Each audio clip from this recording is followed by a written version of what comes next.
Hola, esta es una pequeña presentación que he hecho continuando con el tema de Kepler. Eh, yo les dejé como tarea una de las tareas, bueno, tareas entre comillas, ¿no? Era ver el docudrama en Recomendación. alemán y recomendaciones. Y ver un capítulo de Cosmos, el tercero, el original, el de Carl Sagan. Y entonces tengo un comentario al respecto. Eh, Sagan ahí dice que la confrontación entre las dos visiones del cosmos, la centrada en la Tierra, o sea, la geocéntrica y la heliocéntrica, llegó a su clímax con, bueno, con Kepler. Y no sé si se fijaron, o sea, es bien, bueno, no quiero parecer arrogante, pero, o sea, es como simplista, porque hemos estado discutiendo la semana pasada de que había también el modelo de Tycho. Y de hecho el docudrama, por ejemplo, muestra, incluso la escenita que vimos la semana pasada, muestra el conflicto, digamos, o la tensión El entre forcejeo. Tycho y Kepler era entre el modelo de Tycho y bueno, y Kepler se declaraba copernicano. En fin, entonces yo me estuve preguntando, ¿por qué es que Carl Sagan hizo esta simplificación? Y bueno, obviamente Carl Sagan conocía el modelo ético y curiosamente buscando eso, encontré un artículo de 1975. Recuerden que Cosmos salió en el 80, probablemente fue filmado en el 79. Ese es un artículo de Scientific American de Carl Sagan, donde la imagen principal que sale es una imagen donde salen el sistema de Tycho y el sistema de Copérnico. O sea, Ujú. entonces, bueno, esto muestra que sin duda alguna Carl Sagan conocía, bueno, yo no lo dudaba, o sea, alguien de ese conocimiento. Pero bueno, lo que yo sospecho es que de repente los productores o director o del programa de televisión le dijo, mira, si te pones a hablar de tres sistemas, se complica mucho la cosa, vamos a dejarlo sencillito, poner solamente dos, ¿ok? Y entonces decidí, bueno, tenía esa sospecha y decidí buscar en Google por qué Carl Sagan no menciona el sistema Ticoni. Y, y eso es lo que Google, bueno, Gemini me contestó. Y lamentablemente Gemini, las fuentes que me da no son tan explícitas como lo que dice Gemini aquí. Aquí dice que Carl Sagan no se enfoca en el sistema ticónico porque en la serie Cosmos simplemente hay una dicotomía simplista entre el geocentrismo y el Marcada, sí. heliocentrismo.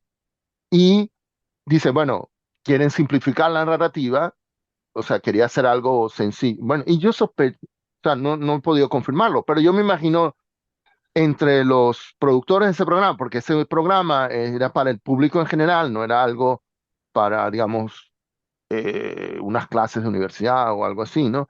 Entonces querían hacer algo más sencillo, ¿no?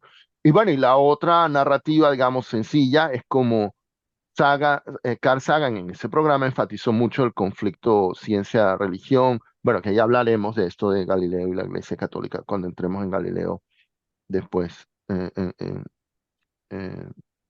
después que volvamos, o sea, en septiembre, ¿ok? Bueno, esto era un comentario. Ahora, muchísimas gracias a Leonel por recordarme los sonámbulos de Arthur Kessler, que como les mostré, hay una crítica que recomienda leer la parte de Copérnico de Kepler y Galileo, pero no las partes previas. Entonces, bueno, lo que hice fue enfocarme en lo de Kepler, porque de hecho es casi como la mitad del libro, no sé, es sobre Kepler. O sea, parece que este libro empezó como una biografía de Kepler. Bueno, entonces unos comentarios sobre de cosas que Kessler dice sobre el Mysterium Cosmographicum, que publicado en 1596 y que fue lo que hizo famosa a Kepler, o famoso en círculos astronómicos, digamos. Él dice, el Mysterium tiene un preludio y dos movimientos. Y dice, los dos movimientos son totalmente diferentes. El primero es medieval, a priorístico y místico. El segundo, la segunda parte, moderna y empírica. El Mysterium es el símbolo perfecto de, bueno, en inglés watershed, que es el nombre de esto. O sea, es como la gran Mm, división, ¿ok? corte de agua, sí.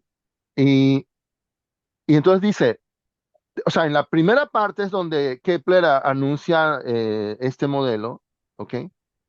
Y dice, ah, es como que he leído la mente de Dios. Pero el párrafo inicial de la segunda parte dice, lo que hasta ahora hemos dicho ha servido tan solo para apoyar nuestra tesis con argumentos de probabilidad. Ahora pasaremos a determinar la determinación astronómica de las órbitas y las consideraciones geométricas. Si estas cosas no confirman la tesis, serán por ende vanos, sin duda, todos los esfuerzos anteriores. Entonces, es como o sea, lo que Kessler dice es que Kepler documentó tanto y mezcló tanto su proceso. O sea, es como que ese es el momento en que hay sale de esa visión, como la dice, bueno, él la llama medieval, a priorística mística, y es como de pronto adopta un enfoque más científico. Ok, tengo esta teoría, hay que compararla con los datos, etcétera. Y bueno, y por eso quería ir a ver los mejores datos, que eran los de Tycho, ¿no? Luego, sobre astronomía nova, que esto, bueno, Kepler trabajó en eso después que falleció. Bueno, empezó con Marte. Tycho le dio el problema de Marte a Kepler, pero bueno, pudo trabajar más en eso, bueno, después de 1600, ¿no? Y entonces el primer asalto, bueno, esto fue lo que vimos como en el primer video de Welsh Labs. Eh, bueno, aquí quería comentar, o sea, la cantidad de cálculos que tuvo que hacer. Era un procedimiento de aproximaciones sucesivas. El primer video de Welsh Labs lo describía, ¿no? O sea, había como 4 parámetros para determinar, y casi que lo describe en términos de Machine Learning, ¿no? Dijo que empezó con 4 valores más o menos ah, guesstimates, ¿no? O sea, estimados como adivinando, y, y luego iteró haciendo aproximaciones sucesivas. Y bueno, dice que todos los cálculos son como 900 páginas. Ahora, algo interesante que me llamó la atención es que dice, por momentos se desesperaba, a veces pedía ayuda a Maestlin, que había sido un profesor de él en, Ese que en, está diciendo, en ese es Alemania. el que yo mencioné, Sí, a Mesling. otros, ok, pero Maestlin en ese entonces no le contestaba las cartas a Kepler, tampoco este italiano le contestó. Y aquí eso me llamó la atención. Se le ocurrió enviar un SOS a François Vieta, el padre de la álgebra Ajá. moderna. Y bueno, y él Bueno, comenta el padre de la notación. sí, exacto, bueno, simplemente he leído eso, sí. Eh, eh, ahora, Kepler entra en tantos detalles que en algún momento, y esto es en la astronomía nova, Kepler dice al lector, si te sientes aburrido por todo este método de cálculo, ten lástima de mí, que lo repetí al menos 70 veces. ¿Ok? Ahora, entonces me ocurrió buscar si hubo correspondencia entre Kepler y Vieta, y entonces pregunté a Google, ¿Kepler usó el álgebra Vieta? Y dijo que no. Y aquí comentan, bueno, el enfoque de Primero Kepler fue era Descartes. geométrico, Sí. pero Vieta publicó esto, su obra antes, ¿ok? O sea, como que Kepler sabía de eso, pero no lo había adoptado. Entonces, dice, Kepler no adoptó el sistema revolucionario, como tú dices, de símbolos, más simbólico, no era como una álgebra simbólica. Eh, eh, En cambio, Kepler siguió con una aritmética tradicional, dice, cuando hacía procedimientos tipo algebraico, él usaba Cosic Algebra, supongo que Jorge nos puede, es como un álgebra más con palabras que con símbolos, ¿no? Eh, Álgebra Sí, ¿cómo se llama? proposicional. Cosic, no. Yo conozco a la Syncopated Algebra, que es la quizá, álgebra es una álgebra donde los conceptos se presentan en palabras, no se entra en la parte simbólica. Después fue que entró la parte simbólica. bueno, ok, no vamos a entrar en detalle porque al final no es, o sea, Kepler no usó esto, ¿ok? No, Y, no. y luego busqué, Kepler le escribió a Vieta y dice que no le llegó a escribir, intentó contactarlo indirectamente, le pidió a un amigo que contacte a Vieta para que le ayude, pero no hay ninguna evidencia de que Vieta recibiera este pedido. Y de hecho, Vieta falleció en 1603. Y entonces no hubo contacto entre ellos, ¿ok? Ah, Yo tengo ese tipo. ¿Perdón? Edward Hanner, tú. Sí, lo tengo ahí. Sí, ese es de En esa tu, época. en tu gráfico, ok, ok. Bueno, ¿Ah? sigo. Eh, eh, eh, Bueno, esto es algo que creo que el video de Welch Labs comenta. A mí me sorprendió mucho cuando lo leí aquí, porque aquí pareciera como que Kepler consiguió ya su modelo y tiene tres tablas para demostrar lo correcto de su primer modelo, digamos. Y luego empieza de golpe el siguiente capítulo diciendo, ¿quién lo hubiera creído? Esta hipótesis que coincide tanto con las observaciones es falsa. O sea, bueno, esto es el asunto de que, como comentamos la semana pasada, por lo visto Kepler no escribe como lo usualmente los matemáticos escriben, mostrando los resultados finales correctos, sino que él muestra todo el camino tortuoso que siguió para llegar a ellos. Entonces, él muestra un modelo que al final es falso, pero te muestra con un montón de tablas y tal. Primero trata de convencer de que es correcto y luego dice, no, es falso. Y Pero bueno, esa es la verdadera actitud científica claro, desde el entonces principio. con Kepler uno puede seguir el proceso que siguió, Claro. que es bien, por eso es tan interesante y por eso me ha parecido bueno que le dediquemos dos sesiones, no solo una. Y entonces, bueno, y luego Kepler detalla casi masoquistamente cómo descubrió que la hipótesis era falsa. Y bueno, eso lo comentó Welch Labs, ¿no? Era algo de que no están en el mismo plano, Marte y la Tierra, y bueno, y, y que las observaciones diferían en 8 minutos. 8 minutos de arco, ¿no? Y esa diferencia era una catástrofe, porque mientras Ptolomeo y Copérnico podían permitirse despreciar eso, dada la precisión de Tycho, Kepler no podía hacer eso, ¿ok? Él no Claro. podía ignorarlo porque Tycho era, dicen que, creo que el del video que vimos decía, Tycho tenía una precisión de 2 minutos de arco, entonces 8 eran demasiado. Ahora, respecto a la segunda ley, eh, que fue la primera que encontró Ujú. Kepler, algo interesante que vi en un video fue que, bueno, Kepler concluyó que la Tierra no se movía con velocidad uniforme, entonces, ¿cómo podía predecir su posición en un momento dado? Y entonces él creía que había demostrado que la velocidad dependía directamente de su distancia respecto al Sol. Y entonces Kepler dividió la órbita en 360 partes y calculó la distancia de cada porción de arco respecto al Sol. Y él decía, la suma de todas esas distancias era como una medida del tiempo que el planeta necesitaba para llegar allí. Pero este procedimiento era mecánico y cansador. Entonces él buscó algo más sencillo. Entonces él estaba sumando distancias. Y entonces se recordó de cómo Arquímedes había dividido el área de un círculo en un número infinito de triángulos. Y entonces se le ocurrió la idea de que la suma de esas distancias estaba contenida en el área. Y entonces ahí pasó de distancias a áreas. Y entonces parece ser que a lo que se refiere cuando dice que Arquímedes dividió el área de un círculo en un número infinito de triángulos es como a esto, ¿no?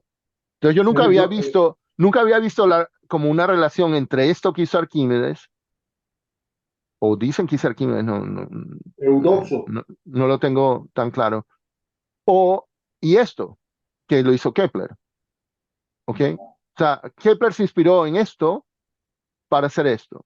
Y de repente tienes toda la razón, Leonel, fue Eudoxo, eh, Eudoxo. porque, porque traté de mirar, la, Arquímedes publicó algo sobre medir un círculo y ninguno de esos me parecía directamente esto. Pero bueno. Ok, pero me pareció bonito, nunca había relacionado esta imagen del área del círculo con esa importantísimo, imagen de la segunda ley de importantísimo. Kepler, ¿ok?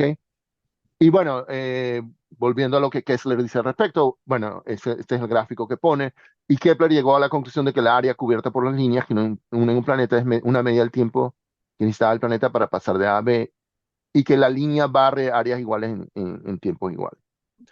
Y entonces, bueno, esa es la segunda ley de una sorprendente sencillez, ¿no? Que él dice, a la cual Kepler llegó no sin recorrer un verdadero laberinto, porque Kepler cuenta todos los detalles, todos los errores. Hay muchos casos de errores que cancelan errores y llegan al resultado correcto varias veces. Y bueno, en fin. Ok, una curiosidad, esto no tiene que ver con astronomía, pero es que me encontré con esto. Hay todo un capítulo sobre la elección de una novia, porque su Ah, primera esposa falleció en 1611 o algo así. Que por cierto, noté que Carl Sagan tiene un error en la fecha del fallecimiento de la primera esposa, porque Carl Sagan lo asocia al comienzo de la Guerra de 30 años, en 1618, y no, la primera esposa falleció en 1611, pero bueno, pero para elegir su segunda esposa, hay todo un capítulo. Hubo como 11 candidatas y se ha creado un mito, ¿ok? Se ha creado un mito. Hay videos de YouTube que dicen la regla que Kepler usó para escoger su esposa o el astrónomo Kepler resolvió el problema más difícil de la vida, el matrimonio y tal. Y entonces esto lo asocian al llamado problema de la secretaria, De la secretaria, sí.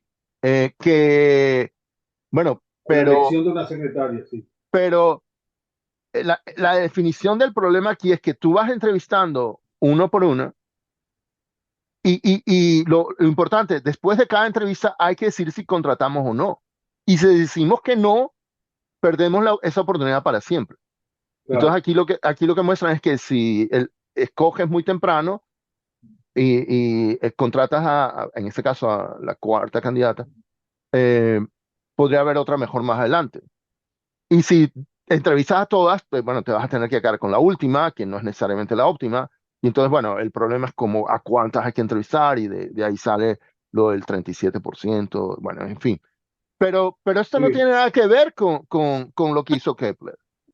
Kepler vio a las 11 y después de agotar, eh, eh, bueno, la 11 le dijo que no y volvió a la quinta. O sea, lo que hizo Kepler no tiene nada que ver con este problema, porque aquí te dicen, después de cada una, decide sí o no, pero no, él volvió, o sea, él vio a todas y regresó a la quinta, o sea, nada que ver. O sea, esto es Después un que, mito, esto es un no, pero mito. hay una referencia al hecho de que después que murió su esposa, su primera esposa, él entró en ese proceso de selección de la nueva esposa y es donde se basa el resultado del 37%. Entonces yo conseguí, ve cómo son el zigzag de las ideas. Hace varios meses, te lo comenté el otro día, tú habías sugerido un libro, perdón, sí, un libro y las matemáticas de la creatividad de un tal Marcos.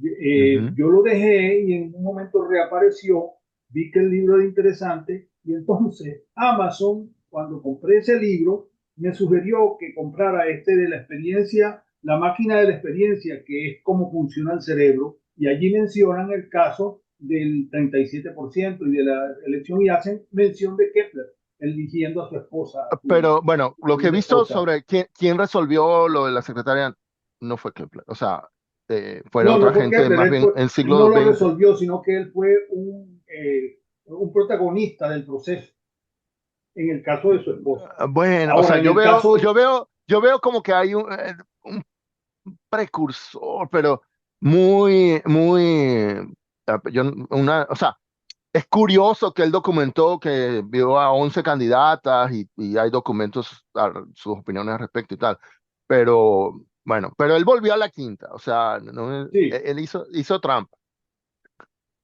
Ok, mira, yendo a temas más serios, la semana pasada comentamos una coincidencia de 1609 en que Kepler publicó la astronomía nova Ajá, y, y Galileo usó el telescopio.